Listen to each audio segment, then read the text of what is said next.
The Fields Auto Group proudly presents Huddle Up, with Bucky Brooks, JP Shadrick, John Oehser, and NFL Network analyst and former Jaguar Bucky Brooks bring you the latest on your Jacksonville Jaguars. Welcome to the new era. Huddle Up with Bucky Brooks starts right now. Welcome in. It's Wednesday afternoon. It's time for Huddle Up with Bucky Brooks, JP Shadrick, John Oehser alongside as well. Busy show ahead. Availability has been a talking point today. We'll get the Jaguars statement from this morning. And then to waiver claim singular, it should be. There's only one. The Jaguars just announced some roster moves and the practice squad signings moments ago. We'll try to get to week one. It feels like it's never going to get here at the pace this week has gone, but let's get on to it. We'll get a social media question in as well before the end of the show. Bucky Brooks joining us from Los Angeles, California. It's the dead week, but it's not really dead. There's a lot going on, Buck. There's always a lot going on. And because we have this extended period, which is almost like the Super Bowl week before the regular season kicks off, lots of activity, practice squad signings, people trying to figure out their last-minute roster situations. It's a lot. I have a question for the scout to kick off. Go ahead, John, please. You talked about the extended week, Buck. Does this help before, if you claim a guy on Tuesday, on the Monday, then all of a sudden have 3 or 4 days before the opener. Now you've got 10 days before the opener for these guys. Does this help a guy get acclimated more quickly? Is this good for the player, I guess, in that sense? Absolutely. I think you should be able to get a guy ready to play in about 10 days. That is enough for him to have at least a base level knowledge and understanding of what you're doing from a schematic standpoint. It also gives your special teams coaches and other guys enough time to be able to assess what the player is athletically on the field and kind of put a plan in place to get them onto the field to play in a game. So yes, the extended time should help some of these guys that are claimed over the next day or two get on the field in week one and become immediate contributors.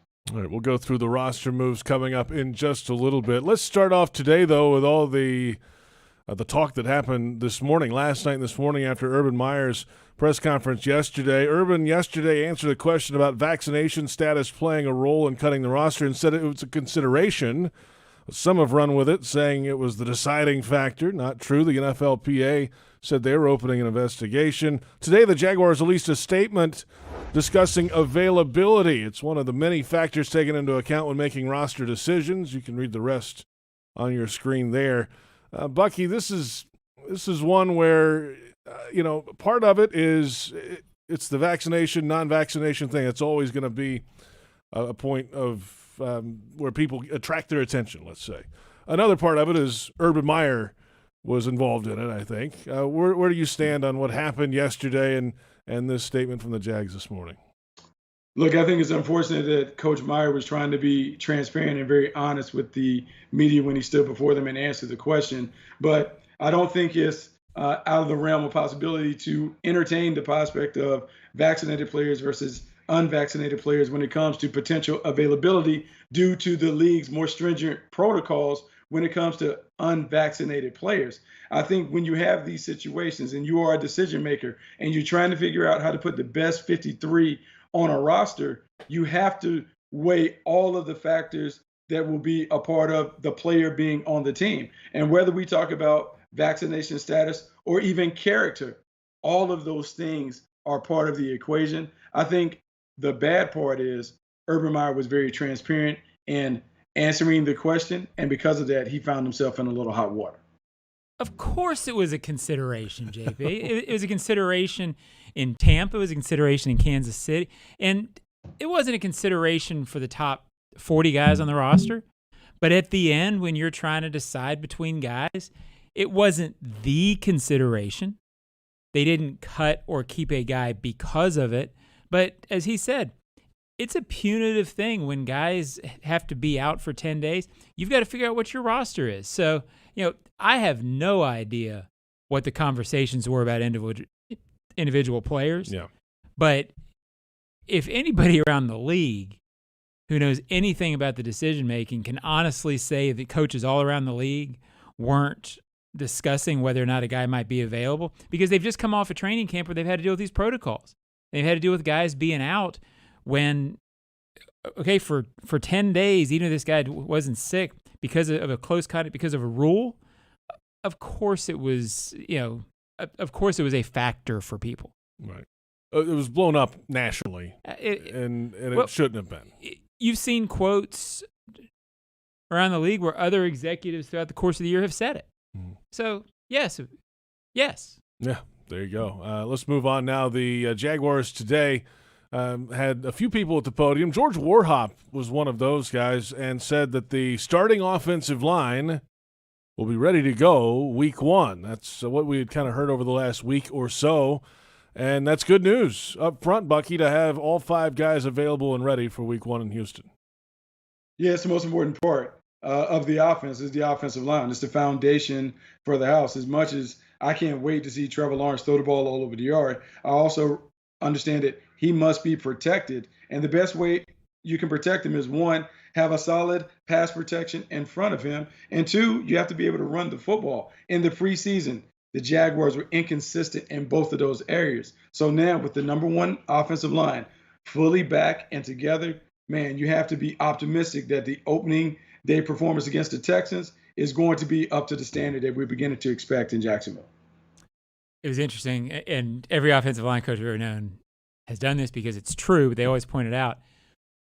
Offensive line's part of the protection now, JP. But running backs matter in that too. Tight end, getting rid of the ball. Warhop, like every offensive line coach will do, talked about the protection concept being a complete offensive. Nothing bothers offensive linemen more than when they read the offensive line gave up X number of sacks this season, because they're all sitting there going, well, what about those 8 times the quarterback ran into pressure, John?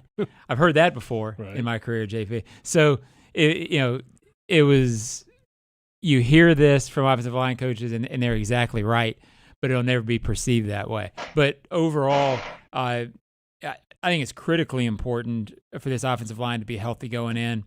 It is the most veteran, most tenured, cohesive part of the team.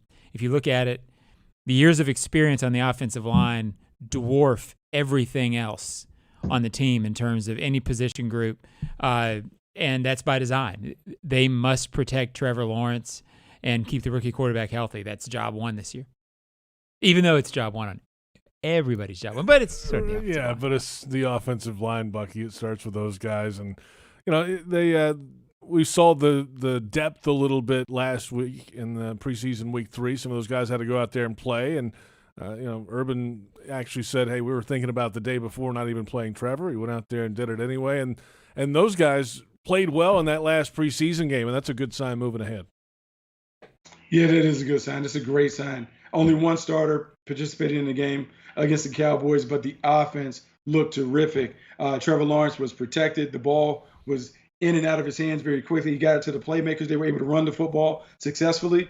This is the offense that we were expecting to see from the Jaguars when Trevor Lawrence came on board. I think it would only continue to get better as this offensive line builds continuity, as the chemistry continues to connect, and as J.O. alluded to, the running backs and all the auxiliary pieces that are part of the running game and pass protection begin to gel and understand exactly what everyone is supposed to do on every given play. All right, guys, plenty ahead on Huddle Up with Bucky Brooks. We're back in a moment. We'll get into the waiver claim the Jaguars made at wide receiver, and they've signed some players to the practice squad as well. This is Huddle Up with Bucky Brooks on the Jaguars Digital Network.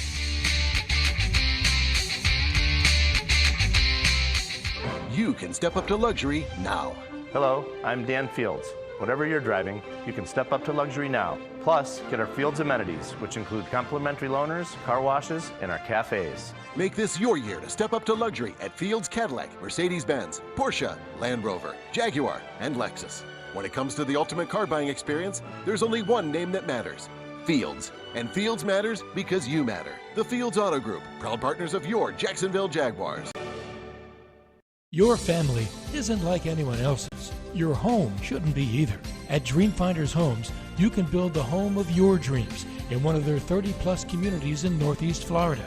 Choose from luxury single-family homes or maintenance-free townhomes from the 200s. Dreamfinder specializes in homes built to fit your lifestyle. To find out more, call 904-738-0165 or visit dreamfindershomes.com. At ViStar, we believe in better. And what's better than saving up to $5,000 in closing costs when you buy or refinance a home? With a ViStar no closing costs mortgage, you'll get a great rate, no hidden fees, and like the name says, no closing costs up to $5,000. If you believe saving money is better, join ViStar. Equal housing opportunity, insured by NCUA. All loans subject to credit approval. Offer not available on VA and FHA mortgages. For more information, visit vistarcu.org.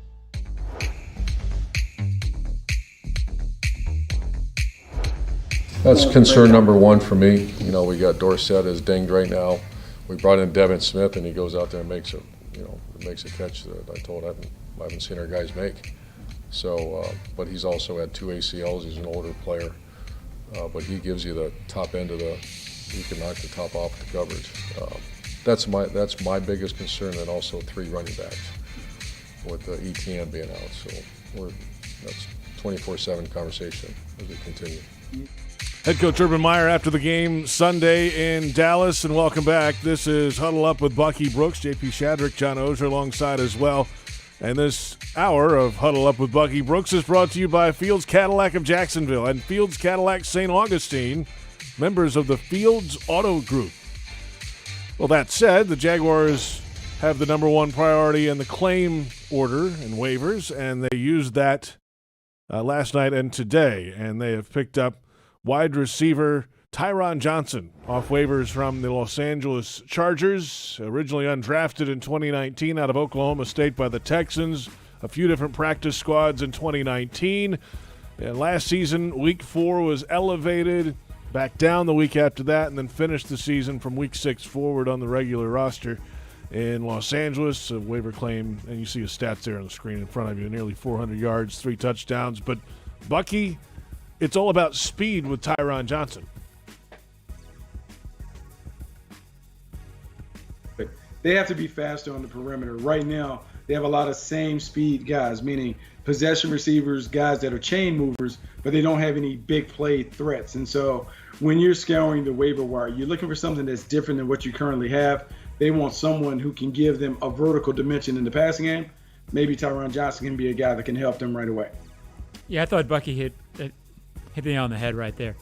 Right now, the numbers thing that Urban Meyer talked about in the press conference yesterday. Yeah, it was 5 receivers, 3 running backs. Concerned about 5 receivers, concerned about 3 running backs. Mm-hmm. So I think people, and I probably fell into this too, automatically assumed, well, they've got those numbers, so they're going to go out and sign or claim waiver players to up those numbers.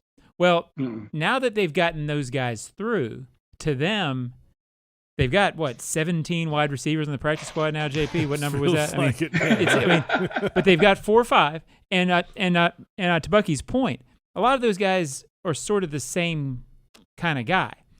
They also have Devine Ezigbo and Nathan Cottrell at running back in the practice squad.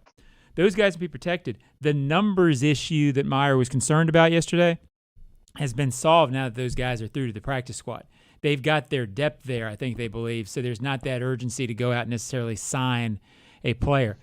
I'm a little surprised that they weren't more active on the waiver wire, but they saw this Tyron Johnson, who, as Bucky said, gives them something they didn't have. I guess in retrospect, I'm not surprised they didn't address defense because they kept so many guys that they clearly liked those guys for a reason, or else they wouldn't have kept them.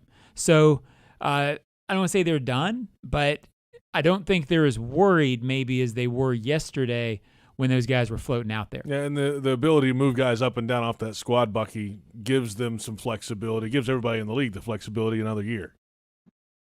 Yeah, it does give them the flexibility of another year. Also, the expanded practice squad size, 16 guys being able to be on the practice squad, eventually being able to really stockpile the kind of talent that you want. Also, it's not a coincidence that a lot of the guys that are on the practice squad were in camp with the Jaguars, because what you would like is to have a bullpen full of players that know the system. They've gone through preseason. They understand those things. So it's minimal teaching and learning that needs to be done if they're elevated.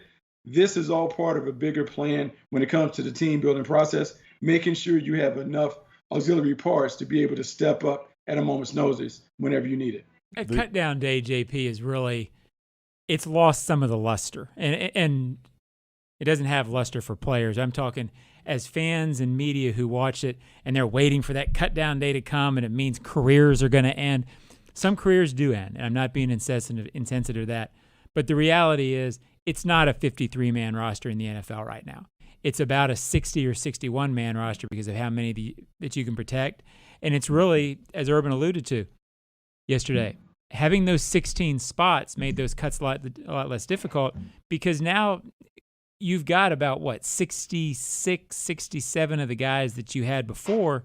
So you still have your team. Those guys, yesterday, they said goodbye to about 15 guys, not 37 like it used to be on that day.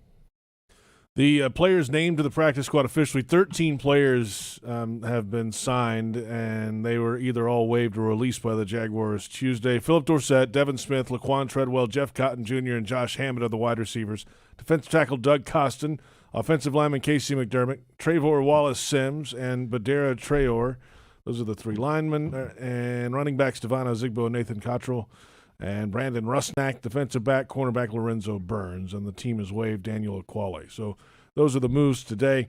Some notables, Bucky. 4 former Jaguars claimed by other teams in the process. Quincy Williams is going to join his brother with the Jets. Colin Johnson's headed to the Giants. Ben Ellefson, the tight end, headed back home to Minnesota to play for the Vikings. And Jake Luton signed with Seattle. 4 guys gone.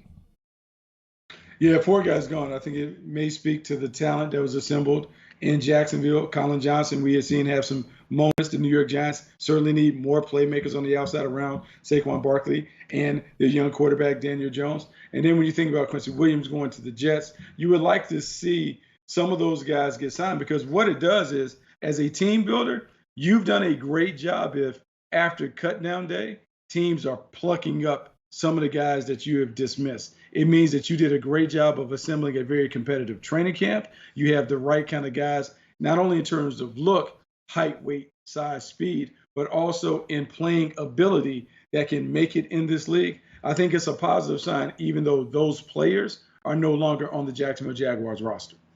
Yeah, I said it on our Jaguars Reporters podcast. I think Ben Ellefson's going to play a long time in this league. I kind of thought he would be one of the guys in the mix here. I don't know if it – to me, that's the one – I'm not going to say concerns. I'm not sure he's going to be a Pro Bowler. But I think that may be one that you look back on in 3 or 4 years and say, oh, okay, that guy was able to carve out a productive career. But I understand why they had to do it, because they've got numbers, and special teams is such a big deal for them right now of how they want to build. And they really went heavy with special teams on defense in building this first 53. All right, guys, let's come back in a moment. Social media question, and then we'll get you ready for week number 1 coming up next week as the Jaguars face the Houston Texans coming up a little bit later.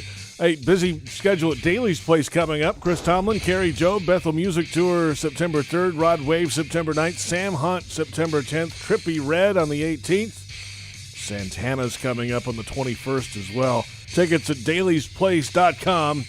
And this is Huddle Up with Bucky Brooks on the Jaguars Digital Network.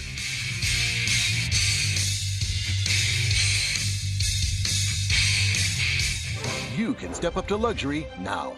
Hello, I'm Dan Fields. Whatever you're driving, you can step up to luxury now. Plus, get our Fields amenities, which include complimentary loaners, car washes, and our cafes. Make this your year to step up to luxury at Fields Cadillac, Mercedes-Benz, Porsche, Land Rover, Jaguar, and Lexus. When it comes to the ultimate car buying experience, there's only one name that matters: Fields. And Fields matters because you matter. The Fields Auto Group, proud partners of your Jacksonville Jaguars. A lot has changed in 60 years, but there's one thing that remains the same: our commitment to our customers and to our community. There's no place like Jacksonville, and there's no place like Gate. Thank you for allowing us to serve you, past, present, and future. Now through August 31st, Jags fans can enjoy 2 of your favorite roller grill items for just $2 at participating Gate locations. Get them while they're hot. Gate, serving up more. So, it's happy hour. Let's talk whiskey options. Have you tried Citrus Distillers? Have you tried Citrus Distillers Limited Edition 2021 Barrel-Aged Jaguar Whiskey? Did you know it's only available for a limited time and manufactured in Jacksonville? Yes, Jacksonville. I said local whiskey. Try it on the rocks or in a Jack's Whiskey Sour. Citrus Distillers Jaguars Whiskey is available at local liquor stores, restaurants, and the Jaguar Stadium. Drink local, Jacksonville. Find recipes and events at jaguarswhiskey.com.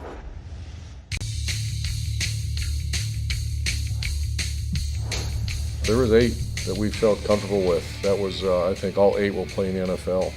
So does our GM and so does our defensive coordinator and backfield coach. So what went in is obviously special teams value. Rayshon Jenkins is playing at a very high level. And then you just start, DT was out for a while with COVID and then comes in and forces 2 fair catches and looks fast as lightning on the field and, has some pretty good film. Jared was a tough one, Jared Wilson, but I don't think that one's done. We're still having conversations how to make that work, and then Wingard had an excellent game on Sunday. Who else we have back there? Cisco, we feel really good about his future, and Rudy, my gosh, he's been, we took him because our emphasis on special teams. He can play back there. He's been playing, he started at dime and was a very good blitzer and all over the field. So we feel that's gone from a major concern in January to we're going to be all right. That's Urban Meyer earlier this week after the cuts. They're keeping all the safeties, almost all the safeties. We want all the safeties. We want them all. Huddle Up with Bucky Brooks, JP Shadrick, John Oehser alongside. Yeah, almost all the safeties. They're going to keep them all wearing teal, Buck. Hey, look, that's a good thing. When you think about your special teams units, what you would like is to have linebackers and DBs comprise most of those units, particularly on coverage teams, because you want guys who are experienced tacklers. There's some coaches, and it appears that Urban falls in line with this, that prefer to have defensive guys on cover teams because they're experienced when it comes to tackling, getting guys down, block destruction, and those things. And so the safeties that the Jaguars had elected are not only guys that are experienced, but they have the size and the speed to be able to hold up as kickoff cover guys, punt hold-up guys, and punt returners. That's why they're 3-phase players, and so that gives them an opportunity to make the team. Yeah, one interesting name in there that I think Jaguars fans are familiar with is Jared Wilson, who's obviously been here 5 years. He was not waived. He was released. Mm-hmm. Urban, understandably, spoke very positively of him yesterday and said, not sure that one's over here yet. I tend to believe that. I also tend to believe, I wonder if Jared isn't sort of weighing other options around the league to see if he can be somewhere where he's not on the practice squad. But we'll see. I think he's a good player. He would fit anywhere that you want to be because he can play all special teams. So I would think the Jaguars would like to get him back if possible in some capacity. I think you certainly want those guys back. But then what happens is once guys get to a certain age or a certain year in the league, then you kind of do, okay, he can play special teams, but in a pinch, can we play him in a game at a position? Because as much as we talk about special teams being a factor, and that will help you get a jersey, if you get in a game and you have a special teamer who is unable to play his position and there's something that happens, an injury or two to your frontline guys, that guy has to be able to perform. He has to be able to perform at a level that's acceptable for the offense or defense. That might have been part of the consideration when it came to Wilson being let go. All right, guys, let's get to a social media question today. We had one submitted from @Mike_Watkins92. Most are projecting the Jags to win 5 or 6 games this season. I understand a huge jump in wins is unlikely in just 1 year. However, which position group or groups are considered bottom 20 in the NFL for a record like that to be the prediction? What do you think, Buck? Which position groups are considered bottom 20? I think I will phrase it better as which groups are question marks. I think the defensive backs will be considered question marks on the bigger scale. So many young guys trying to play together, that can be an issue. I think there will still be some concerns about the offensive line. Despite the experience, what you saw in the preseason may have made some people just kind of worried. And then finally, I think the running back position has to still be a bit of a concern because Travis Etienne was expected to have a huge role in some way, shape, or form being a playmaker. You bring James Robinson back, you still don't know what you're going to get in Carlos Hyde. I think those three positions may have given some people pause when it comes to thinking about the big jump that the Jaguars would have to make to get to 5 or 6 wins. Well, JP, you know how I feel about most people projection questions. Right. Because the bottom line is most people projecting are not studying every aspect of the Jaguars roster for the question to sort of make sense. I'm not criticizing the question, but most people who say, well, the Jaguars are going 5-12 have not looked at the Jaguars offensive line and said, well, this is the reason why. Most people projecting 5 or 6 wins are projecting because they went 1-15 last year and because there's a quarterback now, it's a big jump. Right, so you put them 4 or 5 wins more. The reality is, from a national point of view, from people who haven't studied this team, every position on this team is a question because everything is a projection at this point. I think the wide receivers are going to be much better, but the wide receivers have to prove that statement to be a fact because DJ Chark's had 1 Pro Bowl year. Beyond that, it's Marvin Jones who's been very good. Laviska hasn't proven anything. We think he's going to be very, very good, but they have to come together. Mm-hmm. Trevor Lawrence, I think he's going to be very, very good. Has yet to play an NFL game. The running, every position on the roster, you can do that same thing. I think the defensive line looks a lot better. There's no Pro Bowlers up there except for Josh Allen. For national people to look at and say, yes, they're going to be good. So I see a lot of things about this team. And JP, you read the Ozone every day, so you read me reading that, saying that every day. Mm-hmm. They are potentially a very good team, but there are many, many, many question marks that have to prove itself out for any improvement to happen. That's why they're still being projected at 5-12. Most players on this team haven't proven anything yet. They're projections. I read the Ozone every day, but I stay out of the comment section. I'm not going. That's a deep, deep, dark rabbit hole. I'm not doing What's that. a comment section? I don't know, man. Let's come back in a moment. We'll wrap things up, get you ready for week 1 and bonus football in Jacksonville next week, announced today by the league. Remember to subscribe to the official Jaguars podcast network. It's on Apple, iTunes, Spotify, wherever you get your podcasts. Give us that 5-star rating and a comment or two. And it's Huddle Up with Bucky Brooks on the Jaguars Digital Network. You can step up to luxury now. Hello, I'm Dan Fields. Whatever you're driving, you can step up to luxury now. Plus, get our Fields amenities, which include complimentary loaners, car washes, and our cafes. Make this your year to step up to luxury at Fields Cadillac, Mercedes-Benz, Porsche, Land Rover, Jaguar, and Lexus. When it comes to the ultimate car buying experience, there's only one name that matters: Fields. And Fields matters because you matter. The Fields Auto Group, proud partners of your Jacksonville Jaguars. Everyone's so busy keeping up. Forget about the Joneses. We all on our telephones with the texts and the tweets and the beats. What he said, she said, can't even follow the thread. Down the hole, we all go. Me, I like keeping up too, with my Corona and my attitude. That's La Vida Más Fina. Relax responsibly. Corona Extra Beer, imported by Crown Imports, Chicago, Illinois. Committed to the team. Committed to the mission. At Navy Mutual, we're committed to providing high-quality life insurance to members of the military and their families. So our policies have no fine print and no military service restrictions. We don't work on commission.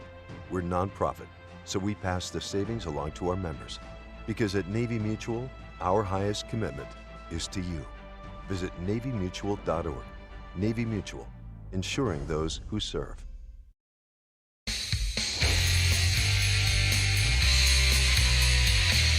Welcome back. It's Huddle Up with Bucky Brooks, JP Shadrick, and John Oehser are along for the ride, as always. Along for the ride. That is a good way of putting it. Strap in and hang on. What a ride it's been today. The Jaguars get the Houston Texans in week 1 next week, a 1 o'clock kickoff time at NRG Stadium in Houston. And then at 4:25 Eastern time, Here at TIAA Bank Field now, the Green Bay Packers will face the New Orleans Saints. The Saints had that as a home game at the Superdome, but with the conditions in New Orleans as they are, the league has decided to move that game, and they've moved it to Jacksonville. They've looked at a few different places, apparently, Bucky, and everybody else is filled up. The Jags are away. They're going to play here in Jacksonville. That's pretty neat. That's something – I don't think I've seen that in Jacksonville before. We've seen it other places. I don't think we've seen it here.